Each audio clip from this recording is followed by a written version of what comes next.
அந்த வரிசையில் நேற்றைய தினம் நோயின் மூலம் மரணிக்கக்கூடியவர்கள் இந்த உலகத்தில் அல்லாஹுவால் நமக்கு நோய் நொடிகள் வழங்கப்பட்டால் அதற்காக வேண்டி இறை விசுவாசிகள் பதட்டப்பட வேண்டிய அவசியமில்லை. நோய் ஏற்படுகிற அன்பர்கள் கடைபிடிக்க வேண்டிய ஒழுங்குமுறைகள் நெறிமுறைகள் என்ன என்பதை எல்லாம் நேற்றைய தினம் நாம் பார்த்தோம். அதைத் தொடர்ந்து இன்றைக்கு பொதுவாக அல்லாஹுவால் படைக்கப்பட்ட மனித சமூகத்தை சார்ந்த நமக்கு அல்லாஹு தாலா எல்லோருக்கும் ஒரே மாதிரியான மரணத்தை அல்லாஹு தாலா விதிப்பதில்லை. மரணங்களில் பல வகைகள் உண்டு. அதில் எந்த வகை மரணம் அல்லாஹ்வினுடைய அருளுக்குரிய மரணம், எந்த வகை மரணம் அல்லாஹ்வினுடைய கோபத்திற்கு உரிய மரணம், எந்த வகை மரணத்திலே இருந்து நபிகள் நாயகம் ஸல்லல்லாஹு அலைஹி வஸல்லம் அவர்கள் பாதுகாப்பு தேடினார்கள், எப்படிப்பட்ட மரணத்தை அல்லாஹ்வினுடைய அருளுக்குரிய மரணம் என்று ரசூலுல்லாஹி ஸல்லல்லாஹு அலைஹி வஸல்லம் அவர்கள் கூறினார்கள் என்பதையெல்லாம் இன்ஷா அல்லாஹ் இன்றைய தினம் நாம் பார்க்கவிருக்கிறோம். அல்லாஹு தஆலா 56வது அத்தியாயத்தின் 60வது வசனம், இந்த வசனத்தில் அல்லாஹ் குறிப்பிடுகிறான், நஹ்னு கத்தர்னா பைனக்குமுல் மௌத வமா நஹ்னு பிமஸ்பூகின், உங்களிடையே நான் தான் மரணத்தை தீர்மானித்துள்ளேன், நிர்ணயித்துள்ளேன் என்று அல்லாஹ் சொல்கிறான். யார் யார் எந்தெந்த வகையில் எந்தெந்த முறையில் இந்த உலகத்தில் மரணிக்க வேண்டும் என்பதை நான் தான் தீர்மானிக்கிறேன் என்று அல்லாஹு தாலா அவனுடைய அருள்மறையாம் திருமறை குர்ஆனிலே குறிப்பிடுகிறான். அப்படியானால் எந்த நேரமும் நமக்கு மரணம் சம்பவிக்கலாம். அந்த மரணம் நமக்கு நேருகிற அந்த நேரத்தில் நாம் எப்படிப்பட்டவர்களாக இருக்க வேண்டும், எப்படிப்பட்டவர்களாக இருத்தல் கூடாது, இதைத்தான் இந்த நாளிலே பார்க்கவிருக்கிறோம்.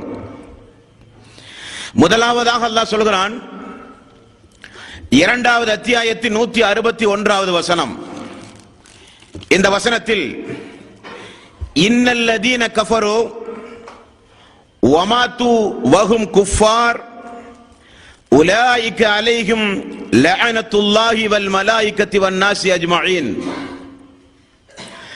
யார் ஒருவர் நிராகரித்து இஸ்லாத்தை, அல்லாஹுவை, அவனுடைய வேதத்தை, அவனுடைய தூதரை, அவனுடைய சட்டதிட்டங்களை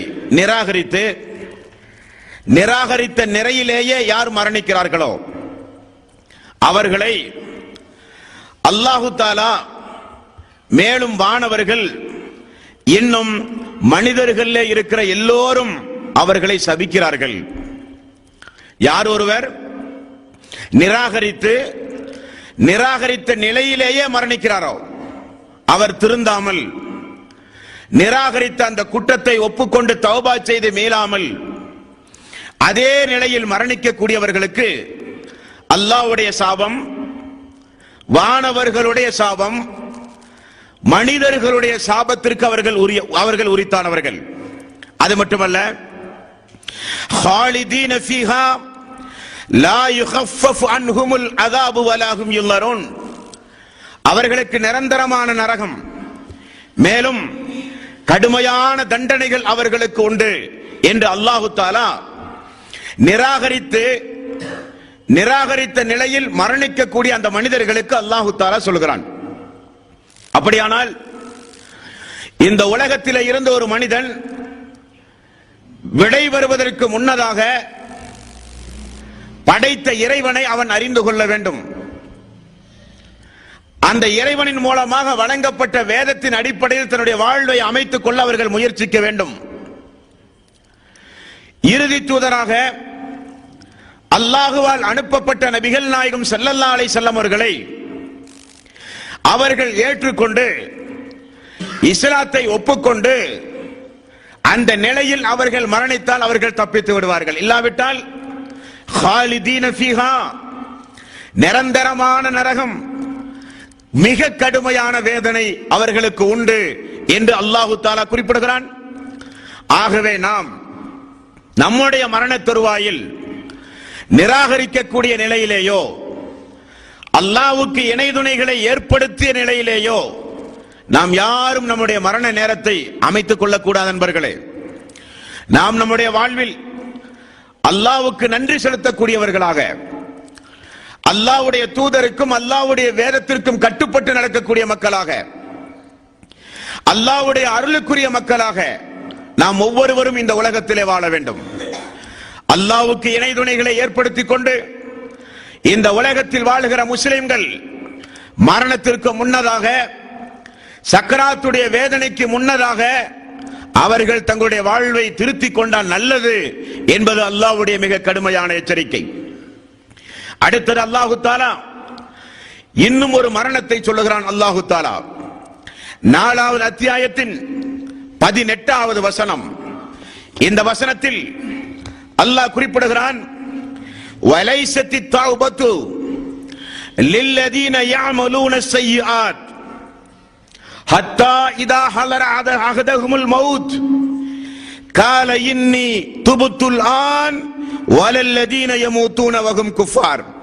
யார் ஒருவர் தொடர்ந்து பாவங்களை செய்து கொண்டே இருந்து, பாவங்களை செய்வது அல்லாஹ்விடத்திலே மன்னிப்பு தேடுவது, பாவங்களை செய்வது அல்லாஹ்விடத்திலே மன்னிப்பு தேடுவது, அல்லது மன்னிப்பு தேடாமல் தொடர்ந்து பாவமான காரியத்திலேயே எந்த ஒரு அல்லாஹ்வை பற்றியுள்ள அச்சம் இல்லாமல் பாவத்தை தொடர்ந்து செய்வது. பாவம் செய்தால் அதற்காக வேண்டி வருந்த மனமில்லாத மனிதர்கள், பாவம் செய்தால் அதற்காக வேண்டி அல்லாஹ்விடத்திலே தௌபா செய்யாத மக்கள், இப்படி யார் ஒருவர் தொடர்ந்து பாவம் செய்தே அதே நிலையில் மரணிக்கிறார்களோ, யார் ஒருவர் இஸ்லாத்தை ஏற்றுக்கொள்ளாமல் இறை நிராகரிப்பில் இருந்து மரணிக்கிறார்களோ அவர்களுடைய பாவ மன்னிப்பை அல்லாஹு தஆலா ஏற்க மாட்டான். மேலும் உலாயிக அஅததுனா லஹும் அஸாபன் அலீம், இத்தகையவர்களுக்கு துன்பப்படுத்தக்கூடிய மிக கடுமையான வேதனையை நான் சித்தப்படுத்தி இருக்கிறேன் என்றும் அல்லாஹு தஆலா சொல்கிறான். பொதுவாகவே மரண தருவாய் என்பது, சக்கராத்துடைய நேரம் என்பது எல்லா மனிதர்களும் அழுது புறம்புகிற நேரம், மிக கடுமையாக எல்லோரும் பிரார்த்தனை செய்கிற நேரம். அது எந்த மாதிரியான பிரார்த்தனை, எப்படிப்பட்ட பிரார்த்தனை என்பதையெல்லாம் தொடர்ந்து நாம் நம்முடைய வகுப்பில் இன்ஷா அல்லாஹ் பார்க்கவிருக்கிறோம். ஆனால் அல்லாஹ் சொல்கிறான், தொடர்ந்து பாவத்தை செய்து கொண்டே இருந்து ரஹ்மானை ஒரு விளையாட்டாக கருதி, படைத்த இறைவனை ஒரு கேலிக்குரியவனாக கருதி, படைத்த இறைவனின் மீது எந்த ஒரு அச்சமும் இல்லாமல் தொடர்ந்து இந்த உலகத்தில் அழிச்சாட்டியங்கள் புரிந்து பாவங்கள் செய்து பெரும்பாவங்கள் என்று அல்லாஹும் அல்லாஹ்வுடைய ரசூலும் எவைகளை எல்லாம் பட்டியல் போட்டு நமக்கு எச்சரித்தார்களோ அவைகளை எல்லாம் ஆடம்பரமாக, சுகபோக வாழ்வுக்காக, உலக இன்பத்திற்காக அவைகளை எல்லாம் இந்த உலகத்தில் செய்து தௌபா செய்யாமல் தொடர்ந்து பாவம் செய்து கொண்டே இருக்கிறார்களே, அவர்களுக்கு திடீரென அந்த மரணம் வரும் பொழுது அவர்களுடைய தௌபா ஏற்றுக்கொள்ளப்படாது. இறை நிராகரிப்பாளர்களுடைய தௌபா ஏற்றுக்கொள்ளப்படாது. தௌபாவினுடைய வாசல் அடைக்கப்படும். மேலும் அதே நிலையில் மரணிக்கக்கூடியவர்களுக்கு மிக கடுமையான வேதனைகளும் துன்பங்களும் உண்டு என்று அல்லாஹு தஆலா அவனுடைய அருள்மறையாம் திருமறை குர்ஆனிலே குறிப்பிடுகிறான். இது 2வது வகையான மரணம். அல்லாஹு தஆலா இந்த நிலைகளில் இருந்து நம்ம எல்லோரையும் அல்லாஹ் காப்பாற்ற வேண்டும். மேலும் நபிகள் நாயகம் ஸல்லல்லாஹு அலைஹி வஸல்லம் தன்னுடைய வாழ்வில் நிறைய பிரார்த்தனைகளை செய்திருக்கிறார்கள் நண்பர்களே. அந்த துஆவில் நஸஈ என்கிற நபிமொழி தொகுப்பில் 5436வது நபிமொழி. இந்த நபிமொழியில் நபிகள் நாயகம் ஸல்லல்லாஹு அலைஹி வஸல்லம் ஒரு 7 வகையான மரணத்திலே இருந்து அல்லாஹ்விடத்திலே பிரார்த்தனை தேடி இருக்கிறார்கள். அது எந்த 7 வகையான மரணம்? யா அல்லாஹ், உருண்டு விழுந்து மரணிப்பதை விட்டும் உன்னிடம் பாதுகாவல் தேடுகிறேன். உருண்டு விழுந்து கால் தடுக்கி மழையிலிருந்து எங்காவது உயர்வான ஒரு இடத்திலே இருந்து உருண்டு விழுந்து திடீரென மரணிப்பதை விட்டும் யா அல்லாஹ் உன்னிடம் நான் பாதுகாவல் தேடுகிறேன். அல்லாஹுவே, இடிபாடுகளில் சிக்கி பூகம்பம் ஏற்பட்டோ, சுவர் இடிந்து விழுந்தோ, வீட்டில் உறங்கிக் கொண்டிருக்கிறோம், திடீரென வீடே இடிந்து அந்த இடிபாடுகளில் சிக்கி மரணிப்பதை விட்டும் அல்லாஹுவே உன்னிடம் நான் பாதுகாவல் தேடுகிறேன். அல்லாஹுவே, நீரில் மூழ்கி மரணிப்பதை விட்டும் உன்னிடம் நான் பாதுகாவல் தேடுகிறேன். அல்லாஹுவே, தீயில் எரிந்து அந்த வேதனையோடு மரணிப்பதை விட்டும் உன்னிடம் நான் பாதுகாவல் தேடுகிறேன். வயோதிக காலத்தில் மூளை குழம்பி அல்லாஹுவை பற்றியோ இஸ்லாத்தை பற்றியோ பிரார்த்தனை செய்ய வேண்டும் என்கிற எண்ணத்தை பற்றியோ ஒண்ணுமில்லாமல் மூளை குழம்பி பைத்தியம் பிடித்த நிலையில் மரணிப்பதை விட்டும் யா அல்லாஹ் உன்னிடம் நான் பாதுகாவல் தேடுகிறேன். அல்லாஹுவே, போரின் பொழுது புறமுதுகு காட்டி ஓடி மரணிப்பதை விட்டும் பாதுகாவல் தேடுகிறேன். மேலும் விஷ ஜந்து கடித்து அந்த நிலையில் மரணிப்பதை விட்டும் பாதுகாவல் தேடுகிறேன். 7 வகையான மரணம்: உருண்டு விழுந்து மரணம், இடிபாடுகளில் சிக்கி மரணம், விஷஜந்தினுடைய தீண்டப்பட்டு மரணம், போரிலே இருந்து புறமுதுகு காட்டி ஓடி வருகிற பொழுது ஏற்படுகிற மரணம், நீரில் மூழ்கி உள்ள மரணம், தீயில் எரிந்து உள்ள மரணம், மேலும் விஷஜந்தால் தீண்டப்பட்ட உருண்டு விழுந்துள்ள மரணம். இப்படி 7 வகையான மரணத்தை நபிகள் நாயகம் ஸல்லல்லாஹு அலைஹி வஸல்லம் குறிப்பிட்டு, இந்த மரணங்களிலே இருந்து அல்லாஹுவே உன்னிடம் நான் பாதுகாவல் தேடுகிறேன் என்று குறிப்பிட்டார்கள். அப்படியானால் இந்த மரணம் எல்லாம் ரசூலுல்லாஹி ஸல்லல்லாஹு அலைஹி வஸல்லம் ஒரு கெட்ட மரணம் என்பதற்காக வேண்டி பாதுகாப்பு தேடினார்களா? இந்த வகையில் மரணிக்கக்கூடியவர்கள் எல்லாம் நரகத்திற்கு செல்லுவார்கள் என்பதற்காக வேண்டி ரசூலுல்லாஹி ஸல்லல்லாஹு அலைஹி வஸல்லம் பாதுகாப்பு தேடினார்களா? இந்த மரணம் எல்லாம் இந்த மரணத்திற்கு உரியவர்களுக்கு ஜனாசா தொழுகை இல்லை என்பதற்காக வேண்டி பாதுகாப்பு தேடினார்களா? இந்த மரணத்தில் உள்ளவர்கள் எல்லாம் சொர்க்கம் செல்ல முடியாது என்பதற்காக வேண்டி பாதுகாப்பு தேடினார்களா என்றால் இல்லை அன்பர்களே. இதெல்லாம் ஒரு மனிதனுக்கு வருகிற திடீர் மரணம்.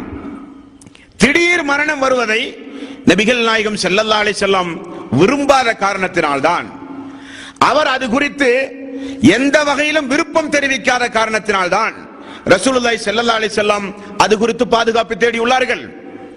உதாரணத்திற்கு, நபித்தோழரிடத்தில் ரசூலுல்லாஹி ஸல்லல்லாஹு அலைஹி வஸல்லம் கேட்டார்கள், ஷஹீதுடைய அந்தஸ்தில் உள்ள மரணம் எது என்று உங்களுக்கு தெரியுமா? வார்த்தையை பாருங்கள். திருமதி என்கிற புகாரி என்கிற நபிமொழி தொகுப்பிலும் திருமதி என்கிற நபிமொழி தொகுப்பிலும் இந்த நபிமொழிகளை பார்க்கலாம். ரசூலுல்லாஹி ஸல்லல்லாஹு அலைஹி வஸல்லம் பாதுகாப்பு தேடி அந்த பிரார்த்தனையில், அந்த மௌத்தில், புகாரியில் 2822வது நபிமொழி. இந்த நபிமொழியில் இன்னும் ஒரு துஆவில் இன்னொரு மௌத்திலே இருந்து ரசூல் ஸல்லல்லாஹு அலைஹி வஸல்லம் பாதுகாப்பு தேடினார்கள். அது என்ன மரணம்? யா அல்லாஹ், தள்ளாத வயதில் நான் மரணிப்பதை விட்டும். தள்ளாத வயதில் மரணிப்பதை விட்டும் என்றால் என்ன பொருள்? ஒரு சில வயது முதிர்ந்த நேரம் உண்டு. அந்த நேரத்தில் நாம் நம்முடைய தேவையே நிறைவேற்ற முடியாது. யாராவது உண்ண கொடுத்தால் தான் நம்மால் உண்ண முடியும். மலைஜலம் கழித்தால் கூட நம்மால் சுத்தம் செய்ய முடியாது. யாராவது வந்து நம்முடைய மகளோ நம்முடைய மகனோ நமக்கென்று உரிமைப்பட்டவர்களோ நமக்கு வந்து அந்த கழிவுகளை அகற்றினால் தான் நம்மால் சுத்தம் செய்ய முடியும். அந்த அளவுக்கு பலகீனம். அந்த பலகீனம் பிறருக்கெல்லாம் பாதிப்புக்குரிய பலகீனம். நம்மால் பிறருக்கெல்லாம் சங்கடம், கஷ்டம். குடும்பத்திலே வாழ்கிற மக்களுக்கு நாம் அப்படி ஒரு தள்ளாத வயதில் ஒரு வீட்டிலே இருந்தால் வீட்டில் உள்ளவர்களுக்கெல்லாம் சங்கடம், கஷ்டம். அப்படிப்பட்ட தள்ளாத வயதிலே இருந்து மரணிப்பதிலே இருந்து அல்லாஹுவே உன்னிடம் பாதுகாவல் தேடுகிறேன்.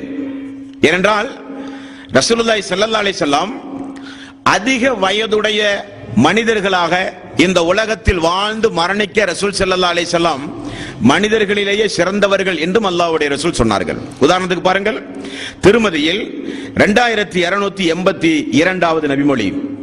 ரசூலுல்லாஹி ஸல்லல்லாஹு அலைஹி வஸல்லம் அவர்கள் சொல்கிறார்கள், மனிதர்களில் சிறந்தவர்கள் யார் தெரியுமா? மனிதர்களிலேயே மிக சிறந்தவர்கள் யார் தெரியுமா?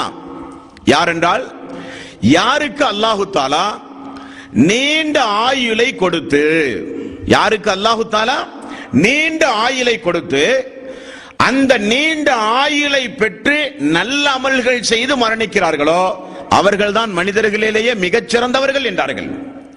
மனிதர்களில் மிக மிக மோசமானவர்கள் யார் தெரியுமா?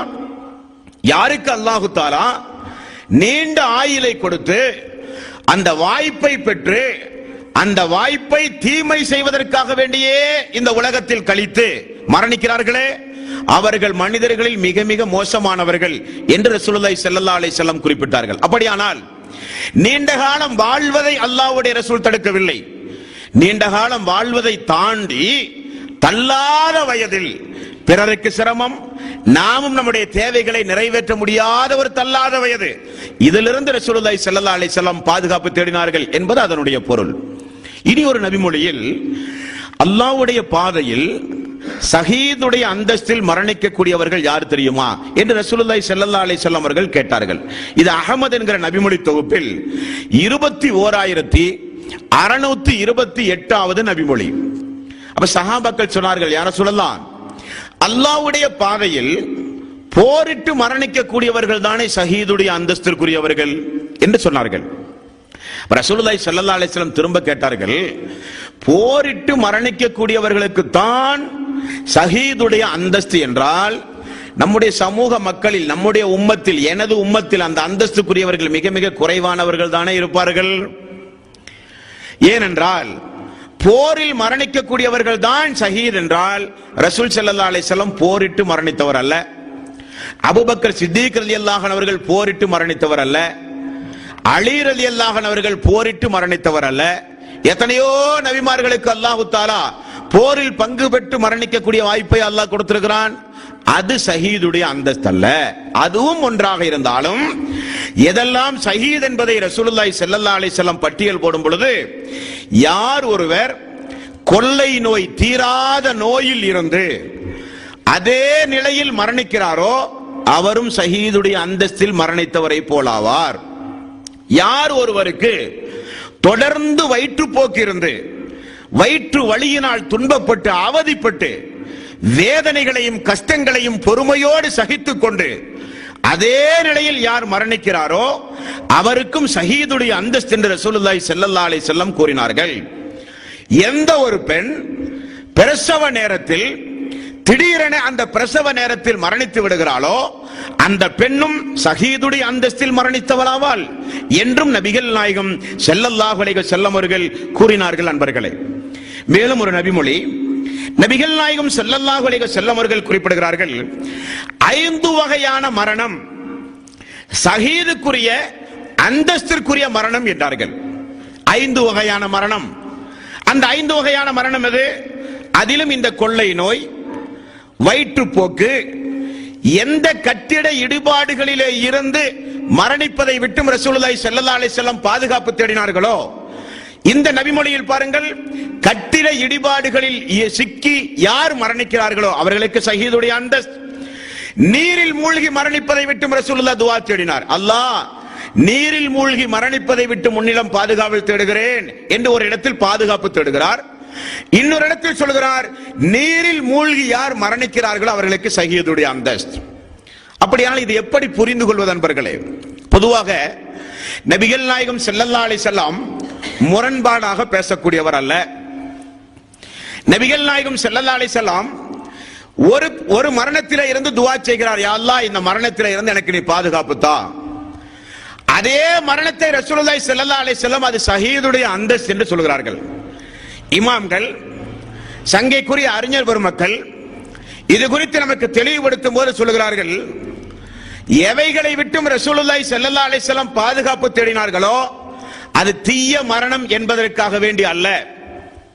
பொதுவாக திடீர் மரணம் ஒரு மனிதனுக்கு வந்தால் அவன் எப்படிப்பட்ட நெருக்கடிக்கு அவன் ஆளாகிறான் என்று சொன்னால், அவனால் வாங்கிய கடனுக்கு வசியத்து செய்ய முடியாது. உண்மைதான். திடீரென்று ஒரு மரணம் வந்தால், வயோதிக காலத்தில் நோய்வாய்ப்பட்டு படுத்த கிடக்கையாக படுத்து குடும்பத்தார்களுக்கெல்லாம் வசியத்து செய்து சொத்து பத்துகளை எல்லாம் வசியத்து செய்து கடன்களை எல்லாம் கொடுத்து நிறைய துவா செய்து துவா ஓதி மேனிகளை எல்லாம் தடவி களிமா சொல்லி அல்லாஹ்விடத்தில் அதிகம் அதிகம் பிரார்த்தனை செய்து மரணிக்கிற எந்த ஒரு வாய்ப்பும் திடீரென மரணம் வருகிற மக்களுக்கு இருக்காது. திடீரென மரணம் வருவதைத்தான் நபிகள் நாயகம் ஸல்லல்லாஹு அலைஹி வஸல்லம் பாதுகாப்பு தேடினார்களே தவிர அப்படிப்பட்ட மரணம் தீய மரணம் அல்ல. காரணம், அது ஷஹீதுடைய அந்தஸ்து என்று ரசூலுல்லாஹி ஸல்லல்லாஹு அலைஹி வஸல்லம் அவர்கள் கூறினார்கள். அப்ப அப்படிப்பட்ட மரணம் வரும் பொழுது திடீரென விபத்து, திடீரென பூகம்பம், திடீரென வயிற்று நோய், திடீரென கொள்ளை நோய், இப்படிப்பட்ட சூழ்நிலைகள் மூலம் ஒரு மனிதன் மரணித்தால் அது தீய மரணம் என்று சொல்லாதீர்கள். அப்படிப்பட்ட தீர்ப்பளிக்கிற உரிமை நமக்கு கிடையாது. அது ஷஹீத் என்கிற அந்தஸ்துக்குரிய மரணமாக கூட இருக்கலாம் என்று நபிகள் நாயகம் ஸல்லல்லாஹு அலைஹி வஸல்லம் நமக்கு விளக்கம் அளிக்கிறார்கள். நண்பர்களே, அடுத்த நபிமொழிகளை பாருங்கள். புகாரியில் 3474வது நபிமொழி. இந்த நபிமொழியில் அல்லாஹ்வுடைய ரசூல் சொல்லுகிறார், முன்னால் சென்று போன சமூகத்திற்கெல்லாம் அல்லாஹு தஆலா நோய்களை கொடுத்து அந்த சமூகத்தை வேதனை செய்து அழித்திருக்கிறான். நோய்களின் மூலம், தீராத நோய், அந்த மக்கள் எல்லாம் நிம்மதியை இழந்து தூதருக்கு மாறு செய்து இறை கட்டளையை புறக்கணித்த காரணத்தினால் அந்த மக்களுக்கு அல்லாஹு தஆலா தீராத நோய்களை கொடுத்து அந்த மக்களை அல்லாஹு தஆலா அழித்திருக்கிறான், வேதனை செய்திருக்கிறான் என்றெல்லாம் பார்க்கிறோம். ரசூலுல்லாஹி ஸல்லல்லாஹு அலைஹி வஸல்லம் அவர்கள் சொன்ன நபிமொழி தான் புகாரியில் 3474வது நபிமொழி. ரசூல் ஸல்லல்லாஹு அலைஹி வஸல்லம் அவர்கள் சொல்கிறார்கள், முன்னால் சென்று போன சமூகத்திற்கு அல்லாஹு தஆலா தீராத கொள்ளை நோய்களை எல்லாம் வேதனையாக அல்லாஹ் அருளி இருந்தான். ஆனால் எனது சமூகத்திற்கு அல்லாஹு தஆலா அதை அவனுடைய ரஹமத்தாக அல்லாஹ் மாற்றிவிட்டான் என்று நபிகள் நாயகம் ஸல்லல்லாஹு அலைஹி வஸல்லம் கூறினார்கள். அந்த அடிப்படையில் பாருங்கள், ஒரு ஊரில் கொள்ளை நோய் இருப்பதாக நீங்கள் அறிந்தால், பிளாக் நோய், உதாரணத்திற்கு அருகில் இருக்கிற திருப்பூர், அல்லாஹ் காப்பாற்ற வேண்டும், உதாரணத்திற்கு அந்த ஊரில் இப்படிப்பட்ட ஒரு நோய்க்கு ஆளாகி மக்கள் மரணிக்கிறார்கள் என்று உங்களுக்கு தெரிந்தால், அந்த ஊரில் வசிக்கக்கூடிய மக்களுக்கு ரசூல் ஸல்லல்லாஹு அலைஹி வஸல்லம் அவர்கள் சொன்னார்கள், அப்படிப்பட்ட நோய் உங்களுடைய பகுதிக்கு வந்தால் நீங்கள் பொறுமை காத்து அல்லாஹ் நிச்சயம் இதை ஒரு நன்மைக்காக வேண்டிதான் நமக்கு தந்திருப்பான் என்கிற எண்ணத்தோடு அல்லாஹு தஆலா விரித்ததற்கு மாறாக ஒன்றும் நடக்காது என்று உறுதிபட அந்த ஊரில் இருந்து யாரெல்லாம் மரணிக்கிறார்களோ அவர்களுக்கு ஷஹீதுடைய அந்தஸ்து. இரண்டாவது, அப்படிப்பட்ட ஊரில் வசிக்கக்கூடிய மக்கள் வேறு ஊருக்கு இடம்பெயர்ந்து செல்லக்கூடாது, அது அந்த மக்களுக்குரிய கட்டளை. மூன்றாவது, வெளியில் இருக்கிற மக்கள் யாரும் அந்த ஊருக்கு பயணமும் செய்யக்கூடாது. ஷஹீதுடைய அந்தஸ்து என்பதற்காக எல்லோரும் திருப்பூருக்கு வண்டி ஏறி போக முடியுமா? முடியாது. எங்களுக்கு ஷஹீதுடைய அந்தஸ்து கிடைத்திருக்கிறது, எல்லோரும் எங்க ஊருக்கு வாங்கன்னு சொல்லி அவர்கள் அறிவிப்பு செய்ய முடியுமா? முடியாது.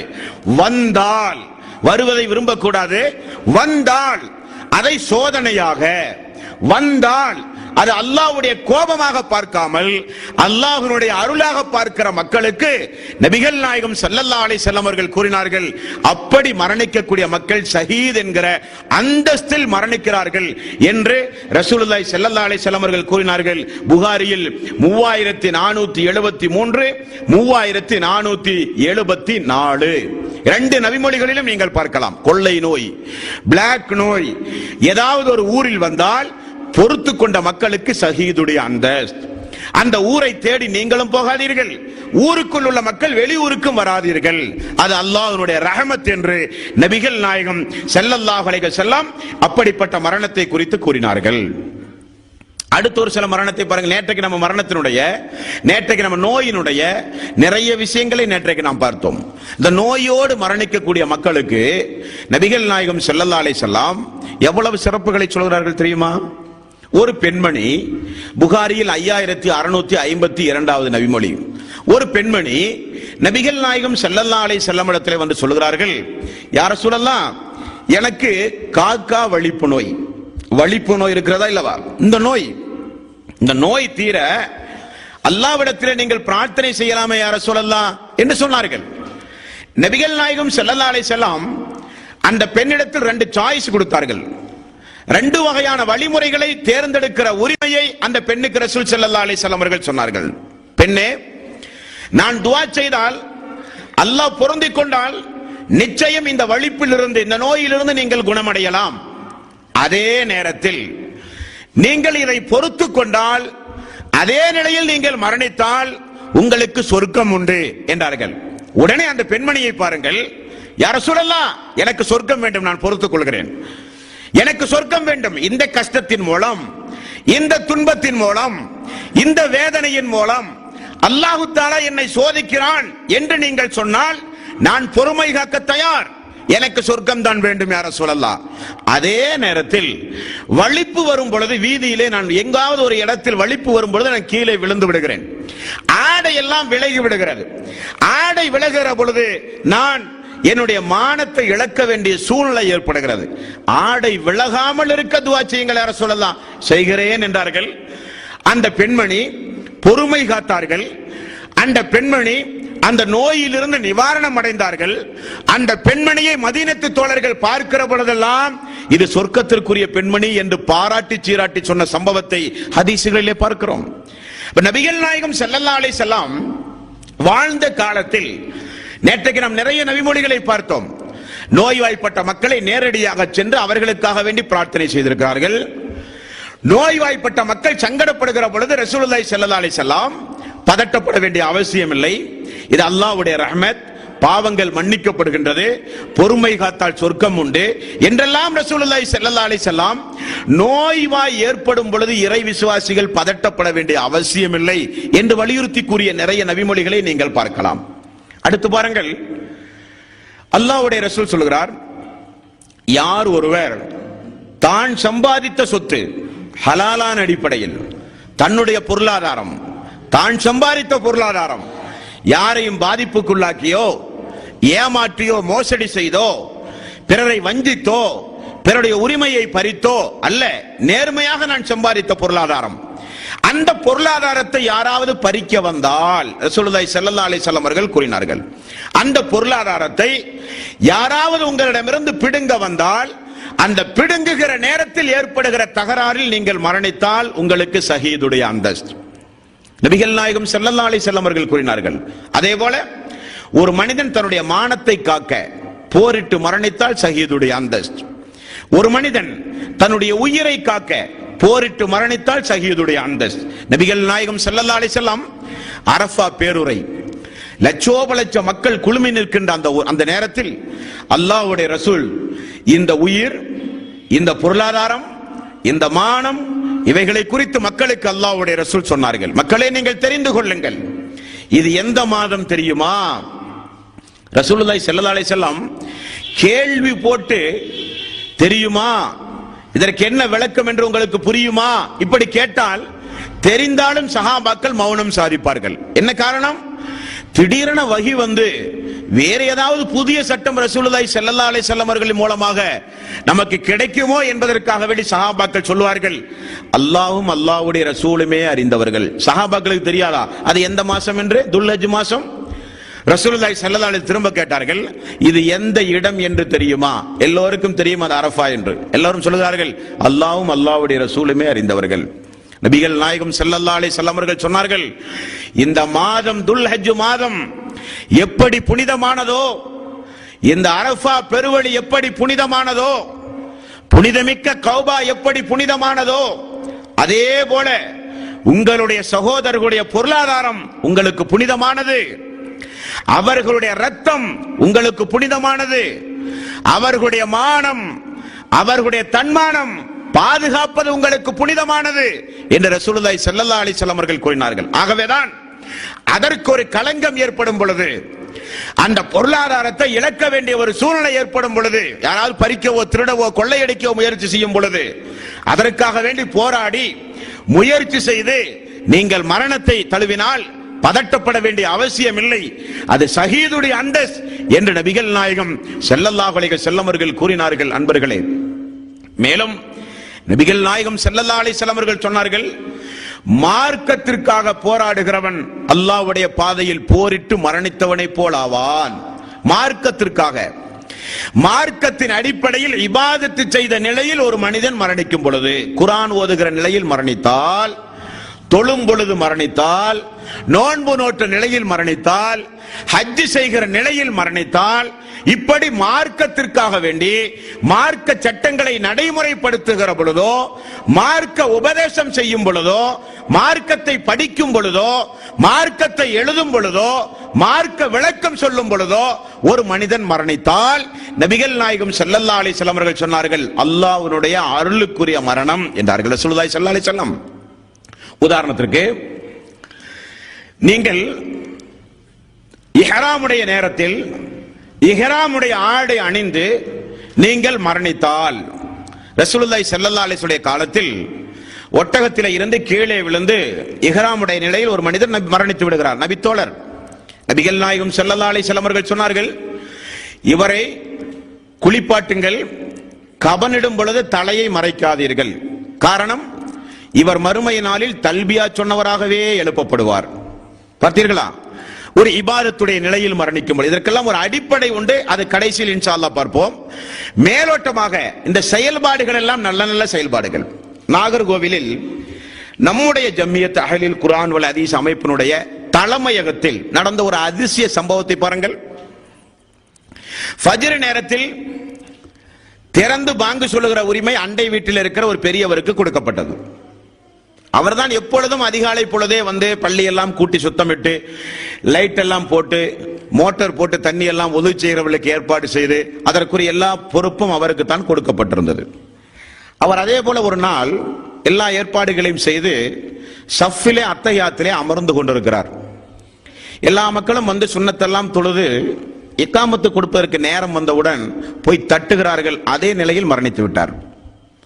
இப்படிப்பட்ட மரணங்கள். இனி பாருங்கள், முஸ்லிம் என்கிற நபிமொழி தொகுப்பு வெளியே வந்திருக்கிறதே 4 பாகம். நாமெல்லாம் ஒரு 1000 ரூபாய் செலவழித்தால் அந்த நபிமொழி தொகுப்பு நம்முடைய வீடுகளுக்கு வந்துவிடும். ஆனால் அவரை பற்றி ஒரு சிறிய ஒரு குறிப்பு. இமாம் முஸ்லிம் யார் தெரியுமா?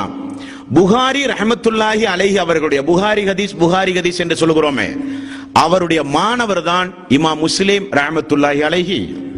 இவர் 1100 ஆண்டுகளுக்கு முன்னால் வாழ்ந்த மிகப்பெரிய சங்கைக்குரிய மிகப்பெரிய ஒரு இமாம். புகாரி இமாம் இடத்தில் பாடம் படித்திருந்தாலும் ஹதீஸ் துறையில் மிகப்பெரிய அளவில் தேர்ச்சி பெற்றார். ஈராக், சவுதி அரேபியா, எகிப்து போன்ற பல இடங்களுக்கும் சுற்றித் திரிந்து ஹதீசுகளை திரட்டி வரக்கூடிய சமூகத்திற்கு ரசூலுல்லாஹி ஸல்லல்லாஹு அலைஹி வஸல்லம் உடைய பொன்மொழிகளை பாதுகாத்து வழங்க வேண்டும் என்பதற்காக வேண்டி வாழ்க்கையை அர்ப்பணித்த ஒரு மிகப்பெரிய தியாகி. இவருடைய வாழ்க்கை குறிப்பு உங்களுக்கு தெரியுமா? இவர் எப்படி மௌத்தா போனார் என்று? சுப்ஹானல்லாஹ். சமீபத்தில் தான் நானும் கேட்டறிந்தேன். மிகப்பெரிய ஒரு ஆச்சரியம்.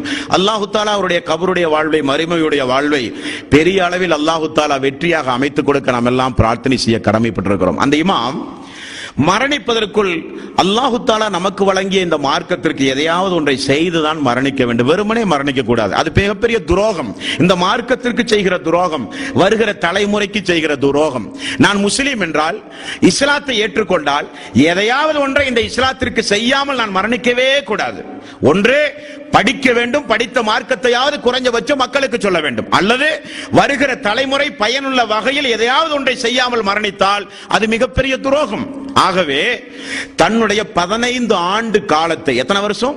15 ஆண்டு காலத்தை இந்த சங்கைக்குரிய இமாம் 3 லட்சம் ஹதீஸை திரட்டுவதற்கு செயல்படுத்தி இருக்கிறார். 3 லட்சம் ஹதீஸ். நமக்கெல்லாம் இப்ப எவ்வளவு வயசாச்சு? 42, 40, 45, 50 எவ்வளவு வயதுடையவர்கள் இருக்கிறோம். நம்மெல்லாம் எத்தனை ஹதீஸை குறைஞ்சபட்சம் தெரிஞ்சிருப்போம்? குர்ஆன் ஓத தெரியுமா நம்ம யாருக்காவது? தெரியாது. காரணம், ஒரு பொடும்போக்கு. தெரிஞ்சு என்ன செய்ய போறோம்? ஓதி என்ன செய்ய போறோம்? பொடும்போக்கு. அது மிகப்பெரிய தவறு அன்பர்களே. இது நம்முடைய மார்க்கத்திற்கு நாம் செய்கிற மிகப்பெரிய துரோகம். இது நம்முடைய கடமை. அல்லாஹ்வுடைய வேதத்தை கற்றுக்கொள்வது நம்முடைய கடமை. இந்த இமாமை பாருங்கள், 15 ஆண்டு காலத்தை 3 லட்சம் ஹதீஸை திரட்டுவதற்காக வேண்டிய செலவிட்டு 3 லட்சம் ஹதீசுகளையும் சேகரித்து தன்னுடைய ஆசிரியர் இமாம் புகாரி அவர்கள் சொல்லுகிற நபிமொழிகளையும் கேட்டுணர்ந்து கடைசியில் யூதர்களுடைய ஊடுருவல், பொய்யான தகவல், இட்டுக்கட்டப்பட்ட செய்தி அனைத்தையும் அவர் களைந்து இந்த சமூகத்திற்கு 5770 நபிமொழிகளை மிக சுத்தமாக வழங்கியவர் இமாம் முஸ்லிம்.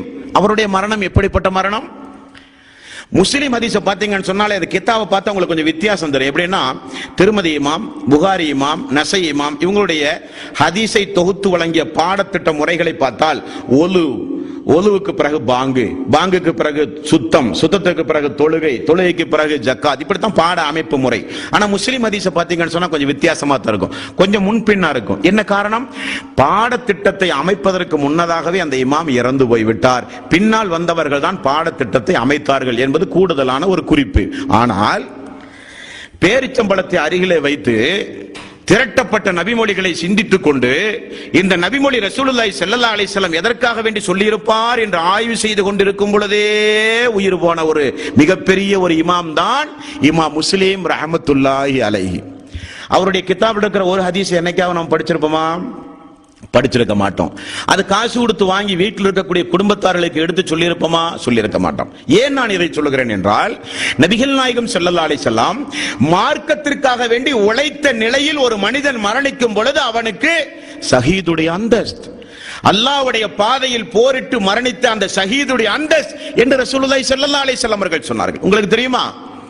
மறுமை நாளில் நரகத்திற்கு அல்லாஹ் தஆலா ஹராமாக்கிய ஒரு சில மனித உறுப்புகள் உண்டு. நரகத்திற்கு ஹராமாக்கிய மனித உறுப்பு எது? சுஜூத் செய்யும் பொழுது அந்த சுஜூதின் மூலம் நெற்றியில் ஏற்படுகிற தழும்பு நரக நெருப்பு தீண்டாது. நரக நெருப்புக்கு அல்லாஹ் தஆலா ஹராமாக்கி இருக்கிறான். மார்க்கத்தை பாதுகாப்பதற்காக வேண்டி கண் விழித்த ஒரு அடியானுடைய கண் நரகத்திற்கு ஹராம். ரசூலுல்லாஹி ஸல்லல்லாஹு அலைஹி வஸல்லம் அவர்கள் கூறினார்கள், மார்க்கத்திற்காக வேண்டி கண் விழித்து படித்து, மார்க்கத்திற்காக வேண்டி ஆய்வு செய்து, மார்க்கத்தை பிற மக்களுக்கு சொல்வதற்காக வேண்டி பயணங்கள் செய்து, இப்படியே மார்க்கத்திற்காக வேண்டி உழைத்த ஒரு அடியான் அதே நிலையில் மரணிக்கும் பொழுது அவருக்கும் நல்ல மரணத்தினுடைய நிலையை நபிகள் நாயகம் ஸல்லல்லாஹு அலைஹி வஸல்லம் அவர்கள் கூறினார்கள். தோழர்களே, அடுத்தது நபிகள் நாயகம் ஸல்லல்லாஹு அலைஹி வஸல்லம் சொன்னார்கள், ஜிஹாத்தில் மிகச்சிறந்த ஜிஹாத் எது தெரியுமா? ஜிஹாத்தினுடைய அக்பர் என்றார்கள். பெரிய ஜிஹாத், ஜிஹாத்தினுடைய மிகப்பெரிய ஜிஹாத் எது தெரியுமா? நீங்கள் வசிக்கக்கூடிய பகுதியில் ஒரு கொடுங்கோலன் இருந்தால், அநியாயக்காரன் இருந்தால், அக்கிரமக்காரன் இருந்தால், அவனிடத்திலே போய் நீங்கள் சத்தியத்தை சொல்லுவது. கொடுமைக்கார ஆட்சிக்கு எதிராக, கொடுமைகளுக்கு எதிராக சத்தியத்தை நிலைநாட்ட நீங்கள் உங்களுடைய நாவை அசைக்கிற ஒவ்வொரு நிமிடமும் நீங்கள் அல்லாஹ்வுடைய பாதையில் போரிடுகிறீர்கள் என்றார்கள் ரசூலுல்லாஹி ஸல்லல்லாஹு அலைஹி வஸல்லம். பொதுவாக ஒரு மனிதனை ஆயுதத்தை எடுத்து ஒரு மனிதனை அடித்து கொலை செய்து இல்லாமல் ஆக்குவது என்பது வேறு, அந்த மனிதனுக்கு சத்தியத்தை எடுத்து சொல்லி அந்த அணியில இருந்து இஸ்லாத்திற்கு ஒரு நபரை சேர்த்துவது என்பது வேறு. ரெண்டுக்கு நிறைய வித்தியாசம் இருக்கு. போர் வரும்போது, சண்டைகள் வரும் பொழுது நபிகள் நாயகம் ஸல்லல்லாஹு அலைஹி வஸல்லம் வாழ்க்கை வரலாற்றை பார்த்தா சாதாரண நமக்கு என்ன தோணுது? ஒரு எதிரி இருக்கிறார்கள், அந்த எதிரியை உடனடியாக கோபப்பட்டு அடித்து ஒழித்து அவரை நாம் கொன்று விட்டோம் என்று வைத்துக் கொள்ளுங்களேன். எதிரி இல்லாமல் ஆனால் அவரவுதான். இஸ்லாத்திற்கு என்ன லாபம்? ஒன்றுமே இல்லை. ஆனால் நாவை பயன்படுத்தி சத்தியத்தை எடுத்து சொல்லி அந்த எதிரியை இல்லாமல் ஆக்கி அவருக்கு இஸ்லாத்தை எடுத்து சொல்லி அவரை அழைத்தால் எதிரியும் இல்லாமல் ஆகிறார், இஸ்லாத்திற்கும் ஒரு மனிதர் கிடைக்கிறார். ஆகவேதான் நபிகள் நாயகம் ஸல்லல்லாஹு அலைஹி வஸல்லம் கொடுமைக்கார அரசனுக்கு முன்னால் சத்தியத்தை எடுத்து சொல்லி அந்த நேரத்தில் மரணிக்கக்கூடியவருக்கு ஷஹீதுடைய அந்தஸ்து என்று ரசூலுல்லாஹி ஸல்லல்லாஹு அலைஹி வஸல்லம் பட்டியல் போட்டு நமக்கு சொன்னார்கள். அன்பர்களே, இவைகள் எல்லாம் பண்புகள் சம்பந்தப்பட்ட விஷயம், முக்கியமா நீங்கள் தெரிந்து கொள்ளணும். உதாரணத்துக்கு யாராவது நீரில் மூழ்கி மரணித்தால் நாம முடிவு செய்துவிடக் கூடாது.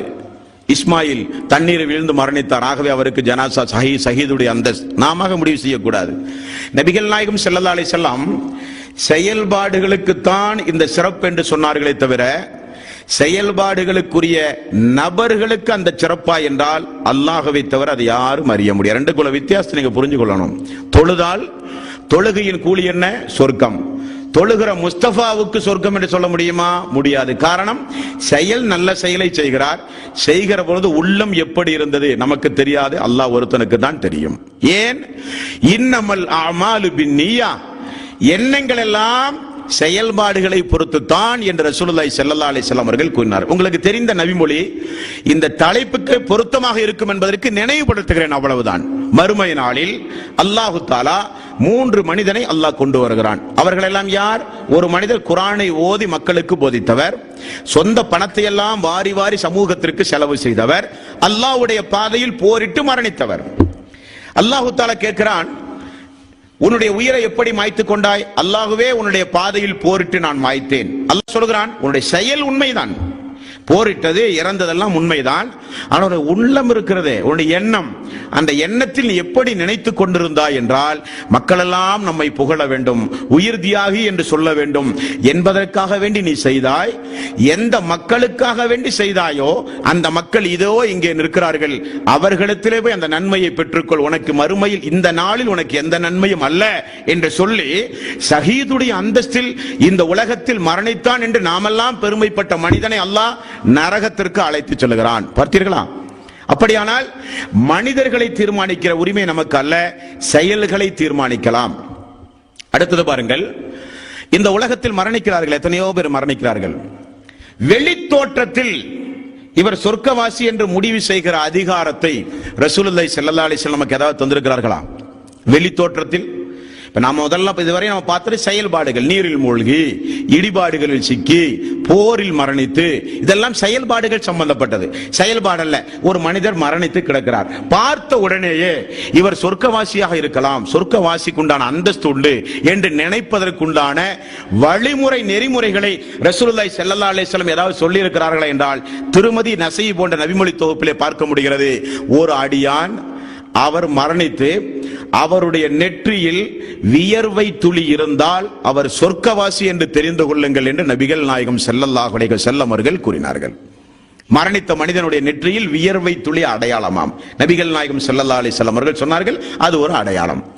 அடுத்தது அல்லாஹ்வுடைய ரசூல், ஒரு மரணம், அது நல்ல மரணம், நல்ல மரணம், அல்லாஹ்வுடைய அருளுக்குரிய மரணம் என்று நாம் சிறிது முடிவெடுப்பதாக இருந்தால், ரசூலுல்லாஹி ஸல்லல்லாஹு அலைஹி வஸல்லம் அவர்கள் சொன்னார்கள், யார் ஒருவர் மரணிக்கின்ற நேரத்தில் அவருடைய கடைசி வார்த்தை ஷஹாதத்தாக இருந்தால், அஷ்ஹது அல்லா இலாஹ இல்லல்லாஹ் அஷ்ஹது அன்ன முஹம்மதர் ரசூலுல்லாஹ் என்று சொன்ன நிலையில் யார் ஒருவர் மரணிக்கிறாரோ அவர் கடைசியில் எப்படியாவது சொர்க்கம் செல்வார். ரசூலுல்லாஹி ஸல்லல்லாஹு அலைஹி வஸல்லம் வாசகத்தை பாருங்கள், அவர் எப்படியாவது சொர்க்கத்திற்கு செல்வார். அவர் செய்த பாவத்திற்காக வேண்டிய தண்டனை அல்லாஹ் நாடி கொடுத்தாலோ, பாவங்கள் மன்னிக்கப்பட்டாலோ சொர்க்கம் உறுதி. ரசூலுல்லாஹி ஸல்லல்லாஹு அலைஹி வஸல்லம் அவர்கள் கூறினார்கள். அப்ப உங்களுக்கு எல்லாம் ஒண்ணு தெரியும், மௌத்தா போற நேரத்துல லா இலாஹ இல்லல்லாஹ் சொல்றதெல்லாம் பெரிய விஷயமா? இப்படிதான் நமக்கெல்லாம் தோணும். பெரிய விஷயம் தான் அன்பர்களே.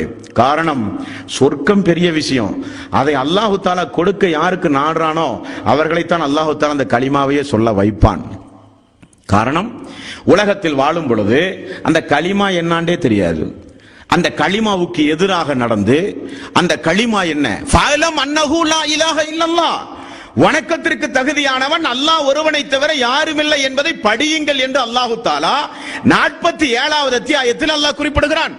அந்த அல்லாஹுவை குறித்து படிக்காமல், களிமா என்னவென்று தெரியாமல், எதற்காக வேண்டி இந்த ஷஹாதத்து களிமா சொல்லி உலகத்தில் வாழுகிறோம் என்பதை புரியாமல், அந்த களிமாவுக்கு எதிராக அல்லாஹ்வுக்கு இணை துணைகளை ஏற்படுத்தி கொண்டு உலகத்தில் வாழ்ந்து மரணித்து என்னால் களிமா சொல்ல முடியும் என்றால் அல்லாஹ் விடுவானா? நிச்சயம் அல்லாஹ் ரப்பல் ஆலமீன் விட மாட்டான். காரணம், அதை நீங்கள் சொன்னால் அவன் சொர்க்கம் தருவதாக வாக்களிக்கிறான். அவன் நாட வேண்டும். அந்த நேரத்தில் குடும்பமே நின்று கதறும். அந்த நேரத்தில் அப்பா லா இலாஹ இல்லல்லாஹ் சொல்லுங்க, லா இலாஹ இல்லல்லாஹ் சொல்லுங்க, களிமா சொல்லுங்க, குடும்பமே பதறும், நாவு வராது, அல்லாஹு தஆலா சொல்ல வைக்க விட மாட்டான். அப்படிப்பட்ட நிலையிலே இருந்த அல்லாஹ் நாம் எல்லோரையும் காப்பாற்ற வேண்டும் என்பர்களே. ஷஹாதத்து சொன்ன நிலையில், துஆ செய்த நிலையில், பிரார்த்தனை செய்த நிலையில் நாம் ஒவ்வொருவரும் அந்த மரண நேரத்தில் நம்முடைய உயிர் பறிக்கப்படுவதை விரும்ப வேண்டும் என்பர்களே. நிறைய பேர் சொல்லுவார்கள், இதெல்லாம் போக இந்த கிழமையில் மரணித்தால் சொர்க்கம், இந்த இடத்தில் மரணித்தால் சொர்க்கம் என்றெல்லாம் நிறைய சொல்லுவார்கள். அதற்கு ஒரு சில அடிப்படையும் உண்டு. என்ன அடிப்படை? அவைகள் எல்லாம் சரியான நபிமொழிகள் அல்ல, பலகீனமான செய்தி. இந்த சம்பவத்திற்கு தொடர்பு இருக்கிற காரணத்தினால் நீங்கள் தெரிந்து கொள்ள கடமைப்பட்டிருக்கிறீர்கள். யார் ஒருவர் வெள்ளிக்கிழமை மரணிக்கிறாரோ அவர் நிச்சயம் சொர்க்கம் செல்லுவார் என்று நபிகள் நாயகம் ஸல்லல்லாஹு அலைஹி வஸல்லம் அவர்கள் சொன்னதாக திருமதியில் 994வது ஒரு நபிமொழி உண்டு. அந்த நபிமொழி ஏற்கத்தக்கதல்ல, அது பலகீனமான செய்தி. அதேபோல் பாருங்கள், ஜும்மாவுடைய நாளில் யார் ஒருவர் பகல் நேரத்தில் மரணிக்கிறாரோ அவர் நிச்சயம் கபரு வேதனை இல்லாமல் அவர் மறுமை நாளை அல்லாஹ்வை சந்திப்பார் என்கிற செய்தி அஹமத் என்கிற நபிமொழி தொகுப்பிலே உண்டு. அதுவும் ஆதாரபூர்வமான செய்தி அல்ல. அதே போல யார் ஒருவர் மக்கா மதீனாவில் மரணிக்கிறாரோ அவருக்கு ரசூல் ஸல்லல்லாஹு அலைஹி வஸல்லம் நான் கியாம நாளில் உங்களுக்கு பரிந்துரை செய்து உங்களுக்கு சொர்க்கத்தில் உயர் அந்தஸ்தை வாங்கி தருவேன் என்று ரசூலுல்லாஹி ஸல்லல்லாஹு அலைஹி வஸல்லம் சொன்னதாக செய்திகள் உண்டு. அதுவும் ஆதாரபூர்வமான செய்தி அல்ல. யார் ஒருவர் பைத்துல் முகத்தஸில் மரணிக்கிறாரோ அவர் வானத்தில் மரணித்தவரை போராவார் என்று ரசூல் ஸல்லல்லாஹு அலைஹி வஸல்லம் அவர்கள் சொன்னதாக இட்டுக்கட்டுப்பட்டு சொல்லப்பட்ட செய்திகள் உண்டு. அதுவும் நம்பத்தகுந்த செய்தி அல்ல என்பதை உங்களுடைய கவனத்தில் நீங்கள் பதிவு செய்து கொள்ள வேண்டும். அப்படியானால் இன்றைய தினம் நாம் பார்த்த இத்துணை நபிமொழிகளிலிருந்து நமக்கு கிடைக்கக்கூடிய பாடம் என்ன நண்பர்களே? எந்த நேரமும் நம்முடைய உள்ளத்தில் கசடுகள் இல்லாமல், பொறாமை இல்லாமல், வஞ்சக எண்ணம் இல்லாமல், அல்லாஹ்வுக்கு எதிராக சிந்திக்கின்ற எண்ணம் இல்லாமல், அல்லாஹ்வுக்கு கட்டுப்பட்டு நடக்கின்ற உள்ளம் உடையவர்களாக 24 மணி நேரம் நம்முடைய வாழ்வை நாம் அமைத்துக் கொள்ள வேண்டும். காரணம், நபிகள் நாயகம் ஸல்லல்லாஹு அலைஹி வஸல்லம் அவர்கள் சொன்ன ஒரு செய்தி முஸ்லிம் என்கிற நபிமொழி தொகுப்பில் 3869வது நபிமொழி. அந்த நபிமொழியை பார்த்தால் உங்களுக்கு சட்டனை தெரிந்துவிடும். என்ன சொல்கிறார்கள்? ஒரு இறை விசுவாசி அவர் எப்பொழுதும் மார்க்கத்தை பற்றியே சிந்தித்துக் கொண்டிருப்பார். ஷஹீதுடைய மரணம் வேண்டும் என்று விரும்பிக் கொண்டே இருப்பார். தன்னுடைய மரணம் அல்லாஹ்வுடைய அருளுக்குரிய மரணமாக வேண்டும் என்று அவர் எப்பொழுதும் எண்ணிக்கொண்டே இருப்பார். அந்த வாய்ப்பு தனக்கு கிடைக்காதா என்று ஆர்வத்தோடே இருப்பார். அந்த வாய்ப்பை எதிர்பார்த்து கொண்டே இருப்பார். அப்படிப்பட்ட ஒரு மனிதர் சாதாரணமாக இரவில் தூங்கச் சென்றார். தூக்கத்திலேயே அவருக்கு மௌத்து வந்து விட்டது என்றாலும் அவருக்கு ஷஹீதுடைய அந்தஸ்து. சாதாரணமான மௌத்துக்கு எப்படி ஷஹீதுடைய அந்தஸ்து? சாதாரணமான மௌத்துக்கு எப்படி அல்லாஹு தஆலா ஷஹீதுடைய அந்தஸ்தை கொடுக்கிறான் என்றால் எண்ணத்தை தான் அல்லாஹு தஆலா பார்க்கிறான். அதுதான் மிக முக்கியமாக நீங்கள் கவனிக்கப்பட வேண்டும். நம்முடைய எண்ணம் மிக மிக தூய்மையானதாக இருக்க வேண்டும். ஒரே ஒரு சின்ன ஒரு உதாரணம். ரசூலுல்லாஹி ஸல்லல்லாஹு அலைஹி வஸல்லம் தொழுது கொண்டிருக்கிறார்கள். அந்த ஜமாத்தை பின்பற்ற வேண்டும் என்பதற்கு நபித்தோழர் ஓடோடி வருகிறார். வாசலில் வந்தவுடனே தொழுகை முடிந்து விட்டது. நபித்தோழருக்கு மிகப்பெரிய வருத்தம். ரசூலுல்லாஹி ஸல்லல்லாஹு அலைஹி வஸல்லம் சொன்னார்கள், நீங்கள் தனியாக தொழுங்கள், ஜமாத்தோடு தொழுத நன்மை உங்களுக்கு உண்டு என்றார்கள். எப்படி அவருடைய எண்ணம் ஜமாத்து வேண்டும் என்று முயற்சி செய்து ஓடோடி வந்தார். அந்த எண்ணத்திற்கு அல்லாஹு தஆலா கூலி கொடுக்கும் விதமாக ரசூலுல்லாஹி ஸல்லல்லாஹு அலைஹி வஸல்லம் அவர்கள் சொன்னார்கள், தனியாக தொழுதாலும் ஜமாத்துடைய கூலி. பொதுவா தனியாக தொழுதா ஒரு நன்மை தானே, ஜமாத்தோடு தொழுதால் தானே 27 மடங்கு நன்மை. ஆனா ரசூலுல்லாஹி ஸல்லல்லாஹு அலைஹி வஸல்லம் அவர்கள் சொன்னார்கள், நீங்கள் தனியாக தொழுங்கள், உங்களுக்கு 27 மடங்கு கூலி என்றார்கள். ஆக இஸ்லாத்தின் அடிப்படை எண்ணம் நன்றாக இருக்க வேண்டும். எண்ணம் நல்ல நிலையில் இருந்து திடீரென மரணம் வந்தாலோ அல்லது தூங்குகிற நேரத்தில் மரணம் வந்தாலோ அல்லது மேற்சொன்ன அடிப்படையில் உங்களுக்கு மரணம் சம்பவித்தாலோ நிச்சயம் அல்லாஹு தஆலா உங்களை கைவிட மாட்டான். உங்களுக்கு உயர்வான அந்தஸ்தை அல்லாஹ் அந்த மரணத்தின் மூலம் வழங்குவான் என்பதுதான் இஸ்லாத்தினுடைய யதார்த்தமான சத்தியமான அடிப்படை. அன்பர்களே, இனி மரண தருவாயை ஒரு அடியான் நெருங்கிவிட்டார். நோயின் மூலமோ சக்கராத்துடைய வேதனையின் மூலமோ குடும்பத்தார்கள், மருத்துவர்கள் இன்னும் கொஞ்சம் காலம்தான் வாழ்வார் என்று சொல்லுகிற அளவுக்கு உண்டான ஒரு நிலைப்பாடு. யதார்த்தம் அதுதானே. அப்படி மரண தருவாய் நெருங்குகிற நேரத்தில் அவர் செய்ய வேண்டிய மிக மிக முக்கியமான ஒரு சில கடமைகள் உண்டு.